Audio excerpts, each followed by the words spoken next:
Hello बच्चों, good morning to all of you. बच्चों, इस वीडियो में हम लोग लर्न करेंगे R S Agarwal maths of class 8 chapter 12 direct and inverse proportion exercise 12C। ठीक है बच्चों। और जैसा कि हम लोगों ने पिछले वीडियो में बच्चों ऑलरेडी हम लोगों ने पिछले वीडियो में यहाँ पर फर्स्ट लेक्चर कंप्लीट कर लिया था। सो यहाँ से आगे हम लोग बच्चों सेकंड वीडियो रिकॉर्ड करने जा रहे हैं। सो this is very very important topic. और 5 नंबर तक के क्वेश्चंस हमने पिछले वीडियो में कवर कर लिया था। तो यहाँ से आगे हम लोग छठा नंबर क्वेश्चंस करेंगे बच्चों, 6th नंबर। चलिए। A pole 14 metre high casts a shadow of 10 metre. एक पोल है बच्चों जिसकी ऊंचाई 14 मीटर है और उसके शैडो का cast a shadow of 10 metre, 10 metre का शैडो है उसका। At the same time what will be the height of a tree the length of whose shadow is 7 metre. तो हमें बताना है एक ट्री का हाइट क्या होगा अगर उसके शैडो का लेंथ हमें दिया हुआ हो। तो मान लेते हैं कि 7 मीटर लेंथ वाला जो शैडो है ट्री का, उसका हाइट x मीटर है। So height of object, length of shadow. So 14 metre pole का हाइट था, शैडो 10 मीटर का था लेंथ वाइज। तो जब 7 मीटर का शैडो लेंथ वाइज होगा तो हाइट कितना होगा ट्री का, उसको हमने x मान लिया। सो बच्चों देख सकते हैं यहाँ पर, जब यहाँ पर लेंथ जो है, लेंथ ऑफ शैडो 10 से 7 हो गया, मतलब लेंथ ऑफ शैडो घट गया तो हाइट ऑफ ट्री भी घटेगा। So this is a case of direct proportion. More the length of shadow the more will be the height of a tree. Yes और नो? जितना कम लेंथ होगा उतना कम हाइट होगा। So this is a case of direct proportion. So यहाँ पर हम लोग बच्चों डायरेक्टली बस प्रॉब्लम में यह आइडेंटिफाई करना होता है कि यह डायरेक्ट प्रोपोर्शन है या इनडायरेक्ट प्रोपोर्शन है। और जब यह डायरेक्ट प्रोपोर्शन है तो रेशियो सेम होगा। So 14/10 will be equal to x/7। अब इसको क्रॉस मल्टीप्लाई कर देंगे बच्चों। So 14 into 7 equal to 10 into x. और इसी को आप लिख सकते हैं 10 into x equal to 14 into 7, कोई फर्क नहीं पड़ेगा। और फिर x इक्वल टू लिख सकते हैं बच्चों 14 इंटू 7/10। सो अगर इसको आप सिंप्लीफाई कर दें, यहाँ से एक जीरो कैंसिल, और ऐसा करिए आप इसको पहले मल्टीप्लाई कर दिए। सो दिस इज 14 7 जा 98। और 98 बाई जब 10 करेंगे बच्चों तो एक प्लेस पर डेसिमल बिठाना आपको, 98/10। सो वन प्लेस पर डेसिमल आ जाएगा। So this is 9.8 metre. So finally we got x is equal to 9.8 metre. x is equal to 9.8 metre. ठीक है। So this is the case of direct proportion. और यहाँ पर इस प्रॉब्लम में बच्चों ट्री का जो लेंथ होगा, लेंथ हाइट ऑफ ट्री जो होगा वह 9.8 मीटर होगा, जिसके शैडो का लेंथ 7 मीटर दिया हुआ है। अगला प्रॉब्लम है बच्चों, a photograph of a bacteria in large 5 1 2 3 4 0। So this is 50,000, right? So a photograph of a bacteria enlarged 50,000 times attaining a length of 5 centimeter। जब एक बैक्टीरिया के फोटोग्राफ को बच्चों हम लोग, a photograph of a bacteria enlarged, बड़ा हो जाता है, 50,000 टाइम्स हो जाता है। और 50,000 टाइम्स जब होता है तो उसका लेंथ कितना होता है बच्चों? 5 सेंटीमीटर होता है। मतलब एक बैक्टीरिया के फोटोग्राफ को अगर हम इनलार्ज करें, 50,000 टाइम्स अगर इनलार्ज करें तो उसका लेंथ कितना हो जाता है? 5 सेंटीमीटर। तो एक्चुअल लेंथ ऑफ बैक्टीरिया क्या होगा? Let the actual length of bacteria be x। the more the length of bacteria, the more will be the length of its image। so this is a case of direct proportion। और जब direct proportion का case बन रहा है बच्चों तो निश्चित रूप से हम लोग यहाँ पर डायरेक्ट प्रोपोर्शन में रेशियो कांस्टेंट रखना होता है।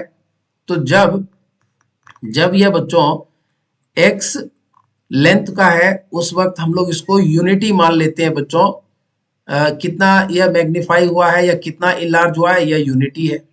एक्चुअल लेंथ जो होगा बच्चों, जब बैक्टीरिया अपने एक्चुअल लेंथ पर होगा तो उसका एक्चुअल लेंथ हमने x माना है, तो उस टाइम में उसका जो इनलार्जमेंट होगा वो अपना ओरिजिनल इनलार्जमेंट होगा। तो वो कितना होगा? वो अपने बेसिक वैल्यू पर होगा, यूनिट वैल्यू पर होगा। और जब यह लेंथ 5 सेंटीमीटर हो जाएगा, when this will become 5 centimetre, तो कितने से कितने टाइम्स इनलार्ज हुआ है? 50,000 टाइम्स इनलार्ज हुआ है। सो यहाँ पर 50,000 लिख दिया। यहाँ पर 1 क्यों लिख दिया? क्योंकि यह 1 से 50,000 टाइम्स हुआ है, यह x से 5 हुआ है, ऐसे समझना है। ठीक है बच्चों, तो चलिए इसको यहाँ पर सिंप्लीफाई करते हैं, क्रॉस मल्टीप्लाई कर दीजिए इस रिजल्ट को। सो दिस इज x इंटू 50,000, और ऐसा करने से कोई फायदा नहीं होगा। यहाँ पे आप इसको सिंप्लीफाई कर दीजिए, यह 1 1 5 5 यहाँ से कैंसिल हो जाएगा बच्चों, and now we are left with x is equal to 1 upon 1, कितने जीरो बच्चों? 4 जीरो। तो इसको आप ऊपर ले जाकर के लिख सकते हैं 10 to the power -4। So 10 to the power -4। So finally x is equal to 10 to the power -4। Question में पूछा गया है कि बैक्टीरिया का हमें एक्चुअल लेंथ बताना है। तो एक्चुअल लेंथ ऑफ बैक्टीरिया क्या है बच्चों? 10 to the power -4 centimetre. 10 to the power -4, x is equal to 10 to the power -4 centimeter. This was the actual length of this bacteria. Okay, so this is very very important problem बच्चों, आप इसको समझिएगा। यहाँ पर 1 क्यों आया, ये कई बच्चों के मन में आना चाहिए यह प्रश्न। तो इसलिए 1 आया बच्चों, क्योंकि पहले जो था उससे कितना टाइम्स इनलार्ज किया गया? 50,000। 1 से जब यह 50,000 टाइम्स इनलार्ज हुआ, तब इसका साइज जो है बच्चों वह x से कितना हो गया? 5 सेंटीमीटर हो गया। तो जब यह ओरिजिनल साइज का था उस वक्त इसका लेंथ कितना था? तो ये x कितना आया? 10 टू द पावर -4 सेंटीमीटर। ठीक है, सो चलिए यहां से आगे बढ़ते हैं। अगला प्रश्न बच्चों, question number 8, 6 pipe fill a tank in 120 minutes. 6 pipe 120 minute में एक टैंक को भरता है। Then 5 pipes will fill it in how many minutes? So let the required number of pipe be x, number of pipe 6 pipe, और कितने minutes में? 120 minute में fill करता है। तो 5 पाइप कितने मिनट में फिल करेगा बच्चों? Let us consider this one as x minute. तो यहां देख सकते हैं बच्चों 6 पाइप 120 मिनट में कर रहा है, तो 5 पाइप कितने में करेगा? ये निश्चित रूप से ज्यादा टाइम लेगा बच्चों।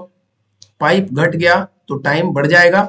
सो this is a case of inverse proportion. More pipe will fill the tank in less time. So this is a case of inverse proportion.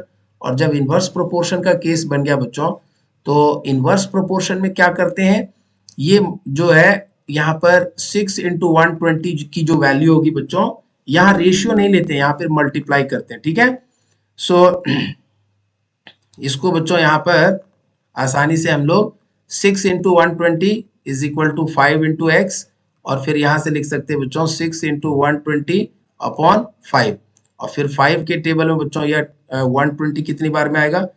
5 2 जा 10 और 2 पर 0।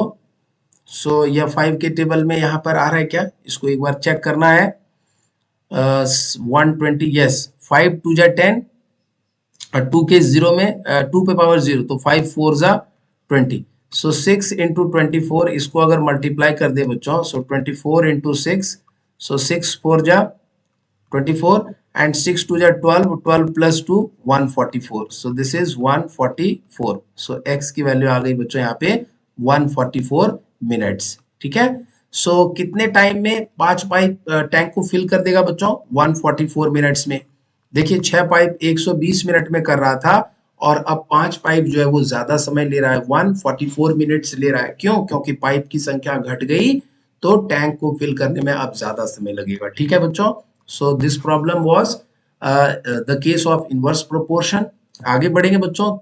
3 persons can build a wall in 4 days, then 4 person can build it in how many days? So let the required number of days be x, number of person, number of days. So 3 person 4 days, तो 4 person मान लिया x days, तो आदमी बढ़ गया बच्चों, तो काम जो है वो जल्दी हो जाएगा। So this is a case of inverse proportion. More person will require less time, so this is a case of inverse proportion. So इसको मल्टीप्लाई कर दीजिए, यहाँ पे 3 into 4 will be equal to 4 into x, और यहां से लिख सकते हैं बच्चों x is equal to 3 into 4 upon 4। So 4 4 cancel हो जाएगा। सो यहाँ पर 4 4 will be cancel out, so x की वैल्यू 3 आ गई। so required number of days will be 3। so यहाँ पर लिखिएगा बच्चों required number of days required number of days will be equal to 3. ठीक है, so this is how we understand required number of days will be equal to 3. ठीक है, आगे बढ़िए बच्चों, क्वेश्चन नंबर 10 पर आते हैं. A car takes 2 hours to reach a destination by traveling 60 km per hour. How long will it take while traveling 80 km? Traveling at 80 km per hour. बच्चों एक कार जो है वो 2 घंटे का समय लेती है अपने डेस्टिनेशन पर पहुंचने में, जब वह 60 किलोमीटर पर आवर के स्पीड से चल रही होती है. कह रहा है कि कितना समय लेगी अगर यह 80 किलोमीटर पर आवर के स्पीड से चले. Let the time taken by the car be x hour, speed in kilometre. जब 60 किलोमीटर पर आवर है तो यह 2 घंटे में पहुंच जाती है अपने डेस्टिनेशन पे. जब 80 किलोमीटर पर आवर के स्पीड से चलेगी तो मान लेते हैं कितने आवर में अपने डेस्टिनेशन पर पहुंचेगी, x आवर में. तो बच्चों this is a case of, यहाँ पर देखिए स्पीड बढ़ गया तो टाइम कम लगेगा. More speed will require less time. So this is a case of inverse proportion. So यहाँ पर जब इनवर्स प्रोपोर्शन का केस होता है बच्चों तो इसको मल्टीप्लाई करेंगे. 16 इंटू 2 की जो वैल्यू होगी वही होगी 18 इंटू एक्स, 80 इंटू एक्स की. तो x यहाँ पर लिख सकते हैं बच्चों 60 into 2 upon 80. So 0 0 will be cancel out. 2 के टेबल में या 4 टाइम्स में 2 4 जा 8 और फिर यहाँ पर 6 और 4 2 2 जा and 2 3 ja, so this is 3 by 2. So this is definitely 3 by 2 is equal to 1.5 hours. So 1.5 hours इतने आवर्स लगेंगे बच्चों. या फिर हम लोग लिख सकते हैं 1.5 आवर्स कितने हो गए. So this is 1 hour and 30 minutes. 1 hour and 30 minutes. So this is the time required. So यहाँ पर इस क्वेश्चंस को हम लोगों ने बच्चों कंप्लीट कर लिया. This was again very very important problem. 1 घंटे 30 मिनट का समय लग जाएगा यहाँ पर. x is equal to 1 hour and 30 minutes. So जब स्पीड बढ़ जाएगा 80 किलोमीटर पर आवर की स्पीड से चलेगी कार, तो वह 1.5 घंटे में ही 1.5 आवर में ही अपने डेस्टिनेशन पर पहुंच जाएगी. बच्चों स्पीड बढ़ेगा तो निश्चित रूप से समय कम लगेगा, जिसको कि हम लोग यहाँ पर ऑब्जर्व कर रहे हैं. सो आगे बढ़ेंगे यहाँ से. इस वीडियो में हमारे लिए इतना ही था.